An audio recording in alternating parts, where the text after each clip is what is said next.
para sa first-timer na magre-register. First, e-click ang Assemble button. Isunod naman, e-click ang less than 5 years kung hindi ka pa nakapagtrabaho sa Korea. Huwag kayong magkiklik ng more than 5 years, maaari kayong ma-disqualify. Sunod, i-type naman ang apelyido nyo. Sunod ang pangalan. At isunod naman ang middle name o papelyido ng nanay mo sa pagkadalaga. Pagkatapos, i-click naman ang gender nyo kung lalaki or babae. I-type naman ang birth date nyo. At ang passport number. At dito na ilalagay ang expiration ng passport mo. Dito ilalagay ang email address nyo, mobile number at ang province nyo.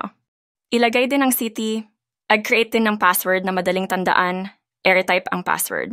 E-click naman ito para sa pag-upload ng 13 KB picture. Pag may nakalagay na warning sign, ipasok nyo pa rin kung alam nyo tama naman ang size. At sa passport naman, make sure 100 KB pababa ang size niya. Same lang sa picture nyo, pag may warning sign, ipasok nyo pa rin.